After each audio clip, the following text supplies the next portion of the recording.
tubaha ikaze kuri aya makuru agezweho ya The Zoom TV 24. Duhereye kuri iyi nkuru y'akababaro y'impanuka ya bisi ya sosiyete ya International yahitanye abarenga 16. Byabereye mu karere ka Rulindo mu murenge wa Rusiga mu kagari ka Gako, niho iyi mpanuka ikomeye yabereye. Amashusho dukesha televiziyo y'u Rwanda agaragaza ko iyo bisi yarenze umuhanda. Umunyamakuru wa televiziyo y'igihugu wahageze arabanza twereke uko byari bimeze, hanyuma mu biganiro bikurikiraho umuvugizi wa polisi ndetse n'ubuyobozi bw'aka karere bugasobanura ibyisumbuyeho. Reka tubanze tubone uko byari bimeze. Iyi bisi ya kampani ya International yageze muri iki gishanga yamaze gusambuka, dore ko bimwe mu byuma byayo byagiye bisigara ku gasozi, aho bigaragara ko ishobora kuba yabaranguritse hafi ibirometero bigera kuri 2. Biragoye kwemeza ko hari abarokotse iyi mpanuka, ariko iyo ugeze kwa muganga ubona ko hari abo twagiye tubona bakiri bazima, nyamara uko igaragara ahangaha bigaragara ko nta washoboraga kugira amahirwe yo kuba yarokoka, ariko kwa muganga imbangukira gutabara zabajyanaga mu bitaro bitandukanye byo hirya no hino mu gihugu, by'umwihariko byo mu mujyi wa Kigali. Tugaruke ku nkuru ijyanye n'impanuka y'imodoka itwara abagenzi yavaga i Kigali yerekeza i Rubavu kuri uyu wa kabiri. Ni bisi yatwaye abantu 52. Ku murongo wa telefone turi kumwe n'umuyobozi w'akarere ka Rulindo Mukayiranga Judith. Mwiriwe neza meya? Mwiriwe neza. Yego, Mukanyirigira Judith. Iyi mpanuka yabereye neza? Iyi mpanuka yabereye mu karere ka Rulindo nk'uko mwari mubivuze, mu murenge wa Rusiga, ni mu kagari ka Taba, mu mudugudu wa Kinkazi. Yabaye ryari?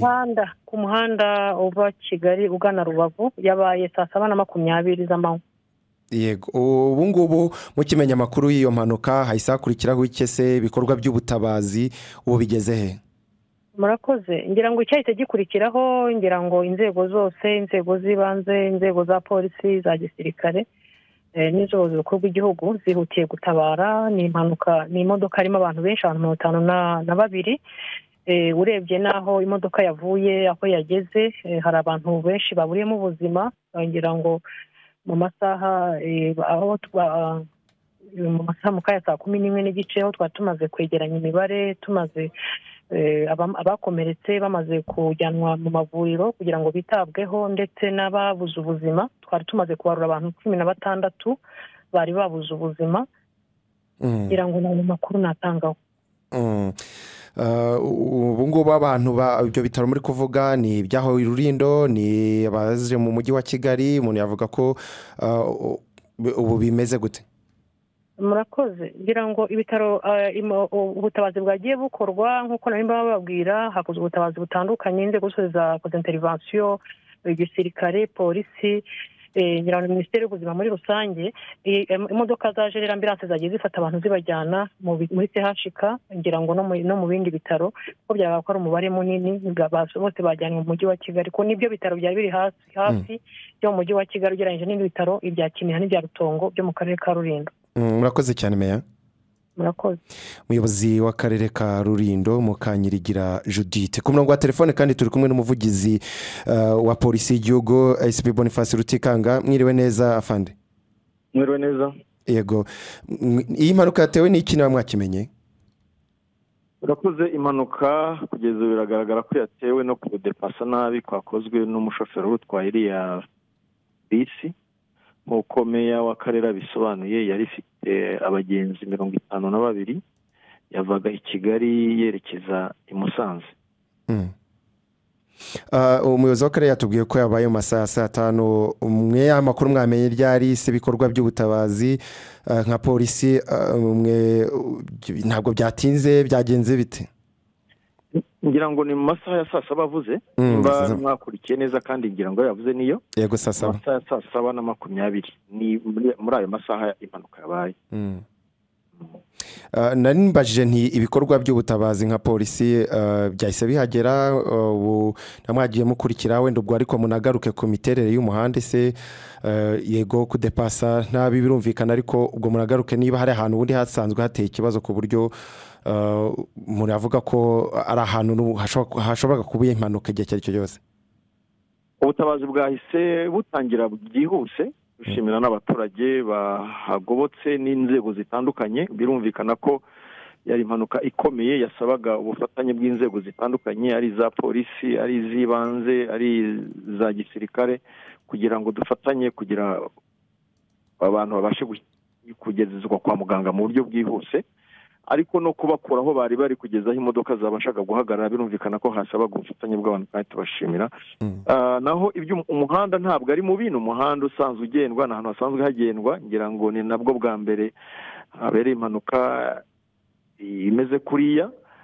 Birumvikana ko nta kintu kidasanzwe gihari kigize umuhanda, kereka abahanga mu by'imihanda, mu by'ubwubatsi hari icyo bashobora kuba bazi, yewe ntabasha kurebesha n'amaso yanjye cyangwa undi yabasha kurebesha n'amaso ye, aho kugeza ubu nta kibazo cy'umuhanda tuzi kiri hariya muri kariya gace. Tugendeye ku cyateye impanuka mva ni kudepasa nabi, ICP ni iki musaba bakoresha umuhanda muri rusange? Mu by'ukuri umuntu wese utwaye ikinyabiziga, cyane cyane atwaye abagenzi, agomba kwitwararika mu byo akora byose. Umushoferi wari wese utwaye abagenzi aba afite ubuzima bw'abo bantu mu maboko ye. Birumvikana ko hari ukwitwararika mu kubisikana, mu gutwara, mu kugenda. Ibyo byose mu by'ukuri ni ibyo kuzirikana, kuko icyo gihe ni amahitamo cyangwa decision umuyobozi w'ikinyabiziga afata, niyo ahesha atanga garanti y'umutekano w'abagenzi muri icyo kinyabiziga. Ariko no kureba ibinyabiziga, kubikurikirana bigakoreshwa, ibifite tugabanya umuvuduko, kureba niba dukora neza. Ibyo nanone ni inshingano z'umushoferi na ba nyiri ikinyabiziga, abafite sosiyete z'ibyo binyabiziga bitwara abantu n'ibintu.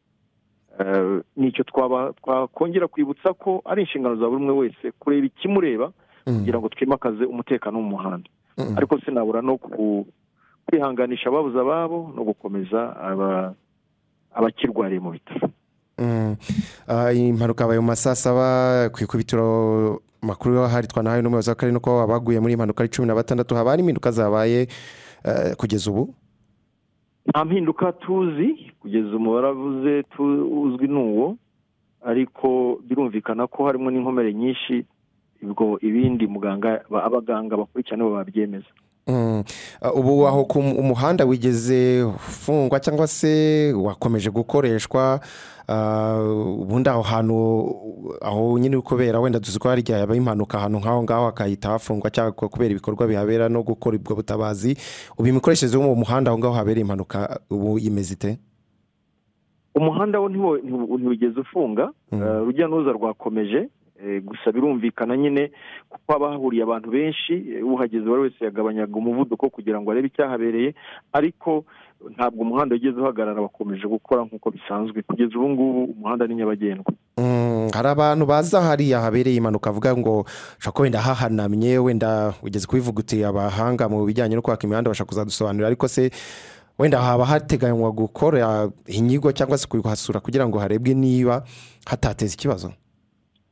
Umwanya wanjye ndimo ntabwo nahagarara ngo mvuge ngo hameze nabi ngo harateganya gukorwa inyigo. Ubwo hari abandi babishinzwe wenda nibo bazabireba, ariko ngiye nk'umuvugizi wa polisi ibyo navuga byagarukira ku byo nkubwiye. Reka tubashimiye cyane ICP Boniface Rutikanga, umuvugizi wa polisi y'igihugu. Murakoze cyane.